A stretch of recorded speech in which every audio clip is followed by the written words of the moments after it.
بسم اللہ الرحمن الرحیم یا علی مدد۔ یکسوئی قلب کی طاقت کو کیسے حاصل کیا جائے؟ ہر مذہب، ہر گروہ کی یکسوئی قلب کی طاقت کو حاصل کرنے کا اپنا اپنا طریقہ ہے، مگر ان میں ہمارا کیا جائے؟ میں اسلامی اور عرفانی طریقہ آپ کے ساتھ شیئر کرنا چاہتا ہوں۔ سب سے پہلے یکسوئی قلب کی طاقت کو حاصل کرنے کے لیے بنیادی 4 شرطیں ہیں: کم کھانا، کم سونا، کم بولنا اور خلوت۔ کم کھانا یعنی کہ بھوک کا یہ فائدہ ہے کہ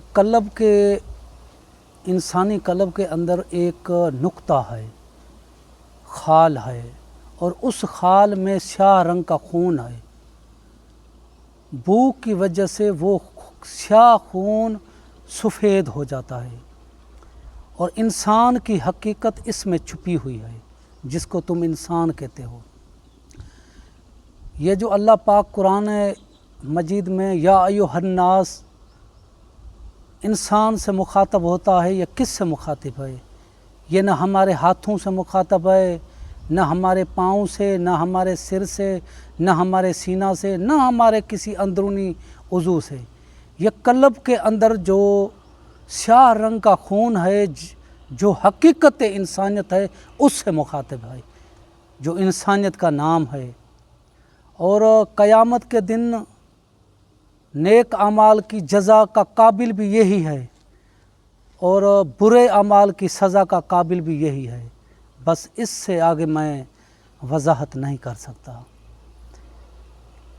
بھوک سے یہ سیاہ رنگ کا خون سفید ہو جاتا ہے، یا یوں سمجھیں کہ چربی اتر جاتی ہے، پھر وہ رب کے جلوے کے قابل ہو جاتا ہے۔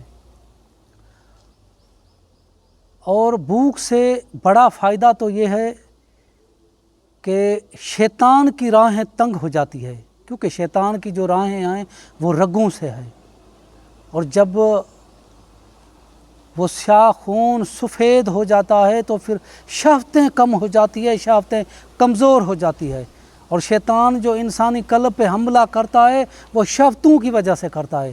اس لیے میرے دوستو، بھوک کا بڑا فائدہ ہے یکسوئی قلب کے لیے۔ اور دوسرا ہے کم سونا، یعنی کہ بیداری میں یہ فائدہ ہے کہ جو قلب میں صفائی بھوک کی وجہ سے ہوتی ہے، یہ بیداری اس کو اور چمکدار کرتی ہے، کیونکہ جو بیداری ہے وہ بھوک کا سبب ہے۔ بھوکے پیٹ نیند نہیں آتی ہے، اور اللہ کے جو نبی تھے، ولی تھے، وہ اکثر بھوکے رہتے تھے اور کم کھاتے تھے، کبھی بھی شکم سیر ہو کر کے نہیں کھاتے تھے، کیونکہ ان کو رات کو عبادت کے لیے جاگنا ہوتا تھا۔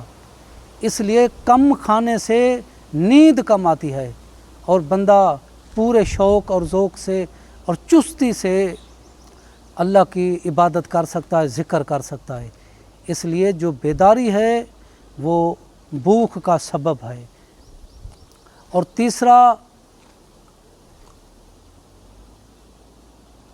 کم بولنا، یعنی کہ خاموشی کا یہ فائدہ ہے کہ بندہ زبان کے آفتوں سے بچ جاتا ہے، فضول گفتگو سے بچ جاتا ہے، اور بیجا گفتگو کرنے سے دل مردہ اور سخت ہو جاتا ہے۔ اسی لیے خاموشی بھی یکسوئی قلب کے لیے اہم شرط ہے، اور انسان کا جو ذہن ہے وہ سکون میں آ جاتا ہے، جو مراقبے کے قابل بن جاتا ہے۔ اور چوتھا نمبر خلوت کا فائدہ یہ ہے کہ یہ جو انسان کے 5 حواس ہیں، یہ 5 نالیوں کی مثل ہیں، جس سے گندے خیال جو انسان کی قلب میں آتے ہیں وہ رک جاتے ہیں۔ یعنی کہ خاموشی اور خلوت میں قلب کے سارے شغل ختم ہو جاتے ہیں، پھر اندرونی خیالوں سے وہ ریاضت کرنی پڑتی ہے، مجاہدہ کرنا پڑتا ہے، اس کو مٹانا پڑتا ہے، باہر کا راستہ بالکل بند ہو جاتا ہے۔ بھوک سے شیطان کی راہ تنگ ہو گئی، اور بیداری سے قلب چمکدار ہونے لگتا ہے، اور خاموشی سے انسان کا ذہن سکون میں آ جاتا ہے، اور چوتھا خلوت میں انسان فضول باتوں سے بچ جاتا ہے، اور جو باہر کے خیال ہے جو حواسوں کے ذریعے انسان کی قلب میں آتے ہیں وہ رک جاتے ہیں، باقی جو اندر ہی اندر میں خیال سمائے ہوئے ہیں ان کے لیے مجاہدہ اور ریاضت ہے۔ میرے دوستو، یہ 4 شرطیں ہیں یکسوئی قلب کو حاصل کرنے کے لیے۔ اللہ کے نبی اور جو اللہ کے ولی ہیں وہ سارے خیالوں کو مٹا کر ان 4 شرطوں پر عمل کر کے اللہ کے ذکر کو کثرت سے کرتے تھے، اور ذکر کرتے کرتے اللہ کے ذکر اور اللہ کی یاد میں ڈوب جاتے تھے، ایسے جس طرح ایک جواری ہمیشہ جوا کے خیالوں میں ڈوبا ہوا رہتا ہے، یا ایک مجازی عاشق ہمیشہ محبوب کی یاد میں مستغرق رہتا ہے، اس کو محبوب کے علاوہ کس کی یاد ہی نہیں آتی ہے۔ جیسے میرے مرشد پاک کا شعر ہے، عاشقاں در دو عالم جز خدا محبوب نیست، پیش مجنوں ہیچ کس جز نقش لیلا کے بود۔ عاشقوں کو دونوں جہانوں میں، مرشد پاک فرماتا ہے، عاشقوں کو دونوں جہانوں میں محبوب کے علاوہ کوئی بھی مقصد نہیں ہے۔ بھلا مجنے کے سامنے لیلا کے علاوہ کوئی اور تصویر ہوگی؟ مجنہ تو ہر وقت لیلا کو دیکھتا ہے، جہاں بھی دیکھتا ہے لیلا کو دیکھتا ہے، جس چیز کو دیکھتا ہے اس میں لیلا ہی نظر آتی ہے، اس کو کتے میں بھی لیلا نظر آتی ہے، اس کو درخت میں بھی لیلا نظر آتی ہے۔ اس لیے میرے دوستو، جب مجازی عشق میں دنیا کے کاموں میں انسان اتنا مستغرق ہو سکتا ہے اور اتنا فکر مند ہو سکتا ہے، اگر عشق الہی میں ایسا ہو جائے تو کون سی بڑی بات ہے۔ اب دیکھیں، مجازی عاشق کو محبوب کے اداؤں کو دیکھنے میں سکون ملتا ہے، جواری کو جوا میں سکون ملتا ہے، شرابی کو شراب میں سکون ملتا ہے، زانی کو زنا میں سکون ملتا ہے، اور چور کو چوری میں سکون ملتا ہے۔ یہ ساری چیزیں عادت سے تعلق رکھتی ہیں۔ اب کیونکہ جس کام کو لمبی مدت تک اور بار بار کثرت سے کیا جاتا ہے، پھر نفس کو عادت ہو جاتی ہے اور نفس کو وہ چیزیں اچھی لگتی ہیں۔ اسی طرح اگر ذکر الہی لمبی مدت تک مسلسل اور بار بار اور کثرت سے کیا جائے تو یہ بھی قلب کو سکون دینے لگتا ہے اور نفس کو اچھا لگتا ہے، پھر نفس اور قلب دونوں کو عادت ہو جاتی ہے ذکر الہی سے، یاد الہی سے، پھر وہ ہمیشہ اللہ کی یاد میں، اللہ کے خیالوں میں ڈوبا ہوا رہتا ہے۔ یہ خود میں عادت ڈالنا پڑتی ہے، یہ ریاضت کے ذریعے سے، مجاہدہ کے ذریعے سے، کثرت ذکر کے ذریعے سے۔ اس لیے اللہ قرآن پاک میں ارشاد فرمایا کہ میرا ذکر کثرت سے کرو۔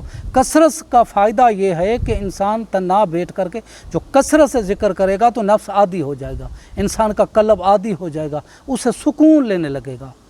اب جیسے دیکھیں کہ ذکر کا مقصد بھی یہی ہے کہ قلب پر اثر ہو۔ اگر قلب پہ اثر نہیں ہوتا تو وہ ذکر کا فائدہ ہی کیا؟ اور قلب پہ اثر تب ہوگا جب اس ذکر کو مسلسل کثرت سے اور بار بار کیا جائے۔ جیسے بدن کے مرضوں کے لیے دوائی کی کڑواہٹ برداشت کرنا پڑتی ہے، ویسے اللہ کے ذکر میں بھی مجاہدے کی کڑواہٹ برداشت کرنا پڑتی ہے، حلال چیزوں کو چھوڑنا پڑتا ہے۔ جب انسان کا بدن بیمار ہو جاتا ہے، مثلا کسی کو شوگر ہو جاتا ہے، میٹھی چیز کو چھوڑ دیتا ہے۔ میٹھی چیز حرام تو نہیں ہے، مگر اس کے مرض کے حوالے سے بدن کے لیے نقصان کار ہے۔ اس حوالے سے مجاہدہ میں یہ جو قلب کے مرض ہیں ان کی خاطر مجاہدہ کیا جاتا ہے، ریاضت کی جاتی ہے تاکہ انسان برے کاموں سے بچ سکے۔ اس طرح دل کے مرضوں کے لیے بھی یہ جو خواہش ہے، ریاضت ہے، اس کی کڑواہٹ کو برداشت کرنا پڑے گا۔ ذکر ایک دوائی کے مثل ہے اور ریاضت پرہیز کے مثل ہے۔ جیسے بغیر پرہیز کے دوائی فائدہ نہیں دیتی ہے، ویسے بغیر گناہوں کی پرہیز سے، برائیوں کی پرہیز سے ذکر فائدہ نہیں دے گا، کیونکہ وہ قلب پہ اثر نہیں کرے گا۔ قلب پہ اثر تب کرے گا جب انسان کے اخلاق حسنہ ٹھیک ہوں گے، اسی لیے تو ریاضت اور مراقبہ کیا جاتا ہے۔ اچھا، پرہیز کس چیز کی؟ مثلا حرص، حسد، کینہ، بغض، انتقام، تکبر، ریا، غیبت، زنا، منشات، بے رحمی، مطلب جتنا پرہیزگار ہوگا اتنی ہی ذکر میں تاثیر ہوگی اور اتنا ہی قلب پہ اثر ہوگا۔ ہر انسان کے اندر قدرت نے روحانی طاقت رکھی ہے، سائنسدان اس کو برقی لہر یا مقناطیس کہتے ہیں۔